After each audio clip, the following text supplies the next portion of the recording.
सिद्धि की शादी के बाद वो ससुराल चली जाती है। पीछे रह जाती है भाभी रानी। सिद्धि के ससुराल जाते ही भाभी कहती है, अरे वाह जी वाह, सारे कपड़े मेरे। हाय रे पैंट, अरे वाह वाह, मजा आ जाएगा। अरे ये सिद्धि की अलमारी के सामने खड़े होकर क्या बड़बड़ा रही है? जाकर देख मेहमानों को विदाई की मिठाई मिली कि नहीं।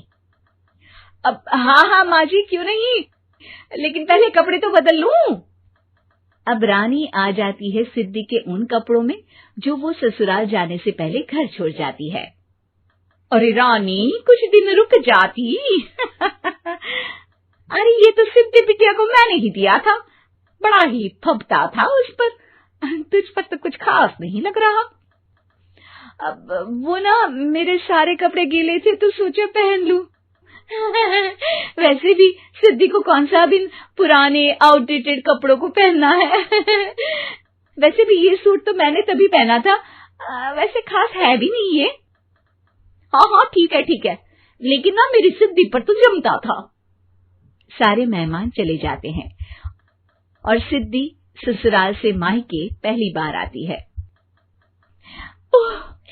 अपना घर, अपना कमरा, अपनी अलमारी। ये बोलकर जैसे ही सिद्धि अलमारी खोलती है तो सामने उसके कपड़ों की जगह कुछ और ही रखा होता है। माँ, ओ माँ, जरा कमरे में तो आना। सास और रानी वहां पहुंच जाते हैं। रानी ने पहनी होती है सिद्धि की जींस और टी शर्ट। अरे भाभी, ये क्या? ये तो मेरी बड़ी ही महंगी टी शर्ट है, इसे आपने घर में क्यों पहनी है? अरे बहुत मिलती है दीदी ये चौक की मार्केट में, 150 में। ओ भाभी प्लीज, ये एरोपोस्टल है, 2000 की एक टी शर्ट। ओहो, 2000 में तो दीदी 4 साड़ी आ जाए। अब क्या बोलूं? भाभी, ये मेरी अलमारी में छोटू के कपड़े, तो मेरे कपड़े कहाँ हैं? मेरी अलमारी में? अब दीदी आपको कौन से पुराने कपड़े पहनने थे? माना भाभी, लेकिन मैं जब घर आती तो यही सब पहनती ना। अरे तुम तो बड़ी कंजूस हो दीदी। खैर, वक्त आता है जब सिद्धि ससुराल के लिए रवाना हो रही होती है।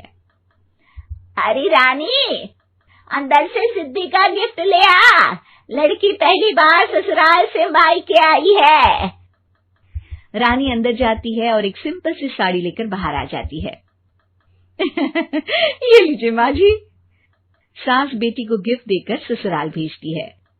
अगले दिन रानी एक सुंदर सी साड़ी पहनकर सामने आती है।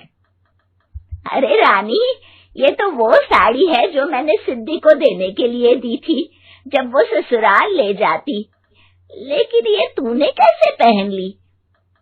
अरे माँ जी, ये साड़ी तो मुझे बहुत पहले से ही पसंद थी, लेकिन चिंता ना करिए, मैंने सिद्धि के लिए भी अच्छी सी साड़ी दी है। हाँ। तभी सिद्धि का फोन आता है।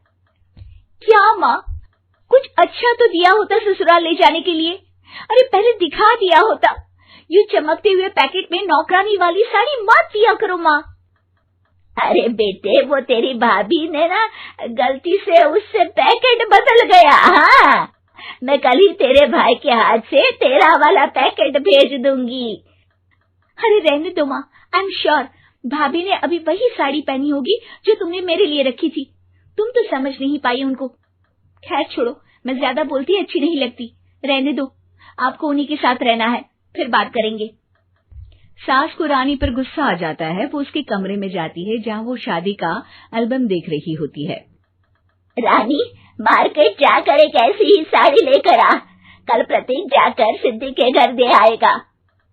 अरे क्यों माँ जी, कितनी साड़ी देनी है दीदी को? यहाँ कोई सेल लगी है क्या? अरे चुप कर, मेरे बेटी के हिस्से की साड़ी खुद पहन ली, अब ज्यादा ज्ञान बांट रही है। एक दिन सिद्धि का फोन आता है। माँ, मेरी सास ने आज सबको खाने पर बुलाया है। सारे लोग सिद्धि के ससुराल पहुँचते हैं। खाना खाकर वो लोग निकल रहे होते हैं कि सिद्धि की सास सभी को गिफ्ट देती है।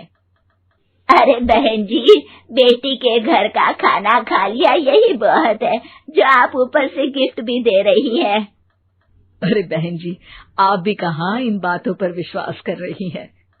सास सभी को गिफ्ट देती है, लेकिन रानी को जो साड़ी देती है वो अजीब सी हरे रंग की लाल रंग के बड़ी छाप वाली होती है।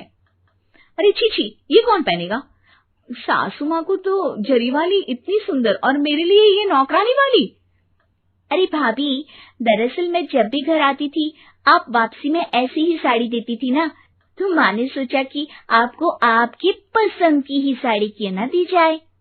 बेचारी रानी, बोलती भी तो क्या।